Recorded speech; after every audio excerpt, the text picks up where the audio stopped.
Ukraine counting bodies as it clears the rubble from one of the deadliest Russian attacks since the invasion almost 1 year ago. CNN senior international correspondent Ben Wedeman is joining us live from the war zone. He's got details. Ben, I understand the Ukrainian president is calling this missile strike a war crime. Give us the latest. Yes, that's right. In his nightly address, President Volodymyr Zelensky described it as a war crime. He said that those who are behind this attack that killed 40 people, at least 40 people, there's still 25 people missing. Those behind the attack, he said, will be identified and brought to justice. In the meantime, battles continue to rage here in eastern Ukraine. Near Bakhmut's front lines, lost souls wander the streets. Those who can't leave won't leave or have given up caring. I put some food on the fire. I chopped some wood, says Svetlana, and decided to go out for some fresh air. Dmitro pays no heed to the shelling. This is my land, he says. I won't leave. The fighting echoes through the fog. As the Russians seem to be gaining control of Soledar north of here in Bakhmut, the fighting seems to be intensifying. One local resident told us, whereas before mortars were flying over their heads, now it's bullets. Soldiers prepare trenches inside the city, new defensive positions if the Russians push forward. There will be sandbags with wood on top, says Valentin, and 3 firing positions. On the ever so slightly safer western side of the city, a makeshift market offers the basics. With no electricity or running water, commerce is conducted in the open. My 2 shops were destroyed, says Denis, so I'm selling on the street. But this food is only for those who can afford it. And Serhiy isn't one of them. I'm living like an effing animal, he says.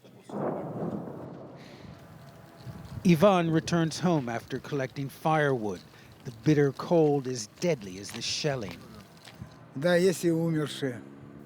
People have frozen to death in their apartments, he says. On a bluff overlooking Bakhmut, this artillery officer, nicknamed Pilot, says they're up against troops, many of them convicts, with the private military company Wagner. We're fighting against soldiers brought to the slaughter, he says. These Wagner guys have no choice. They're sentenced to death. And then the order comes to open fire.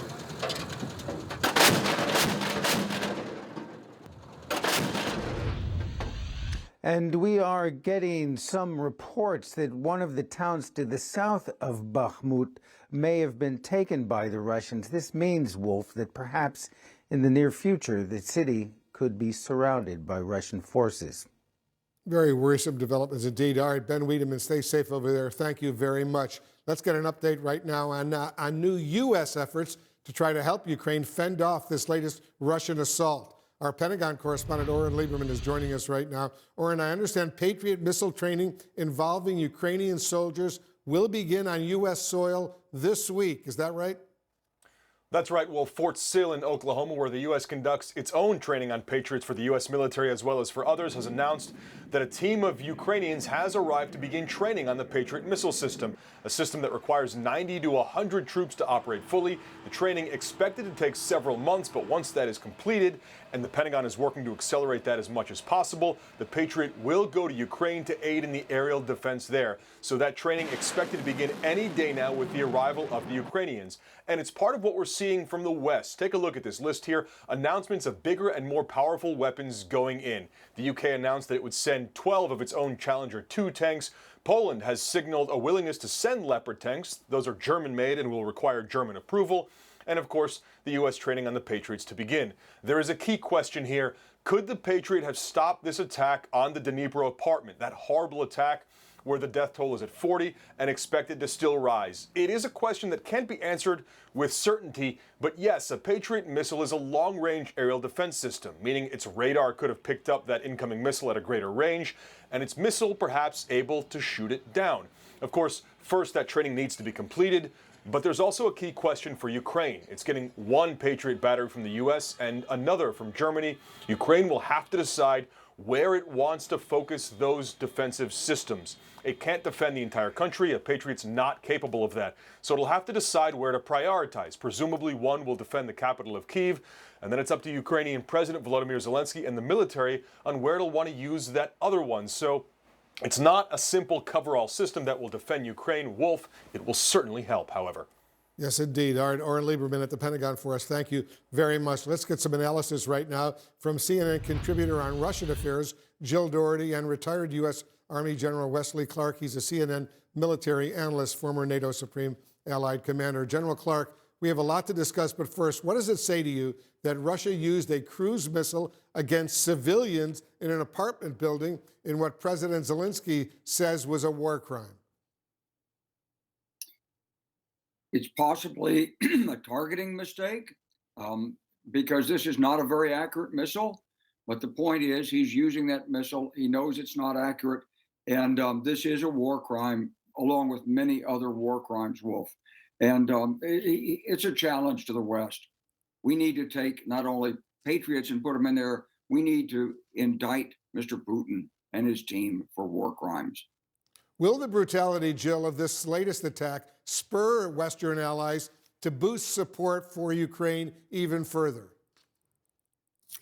Well, Wolf, this is a very serious moment. I mean, this really, even in the Russian press, is being written about and reported on. So it's a very important moment. It would appear that it would, precisely because of the brutality of it, however it happened, as the general said, with all of these people who were killed and injured. So you would have to think that there would be more support. But I think, the terrible arithmetic, the math that the Ukrainians have to do is in this area. If you have a fight like this, what do you defend? Maybe when we were talking about Soledar, the city that's not too far from Bakhmut, these are the things that they have to decide. How much do you put into the fight? How much do you give up temporarily in order to protect your troops? Because we're all talking about in the spring some type of offensive. Russians actually talking about it, and the Ukrainians definitely are. So there are a lot of, I think, very difficult decisions that have to be made here by the Ukrainians. You're absolutely right. General Clark, as you heard, Ukrainian troops are now here in the United States. They're getting ready to train on the Patriot air defense missile system, but it will be months before that makes a difference on the battlefield. Does the U.S. need to provide more Patriots and other weapons to Ukraine right now to help out? The answer is yes. And we need to be training more for more than one Patriot battery. But we don't have those extra batteries, so we're going to be taking it from somewhere else. This battery is coming from the school at Fort Sill. So we need to really mobilize, Wolf. We need to start producing more. This is a long-term strategic problem for the United States.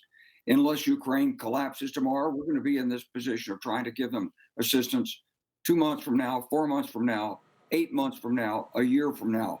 Putin's not relenting on what he's doing. He's mobilizing in Russia. I think we have to really get serious and understand this is a long-term problem. But we can do more right now. 10 Challenger tanks, wonderful. Why not 20? Why not 40? Why not 60? 50 Bradley fighting vehicles? Why not 200? We're going to have to accept the fact that we can't penny packet this assistance and have it make a decisive difference for Ukraine. It's not enough to keep them there and letting them be bloodied by these kinds of assaults. We need to give them what they need to work Russia, push them out of Ukraine. Very strong words from General Wesley Clark. Thanks so much for joining us. Jill Doherty, thanks to you as well.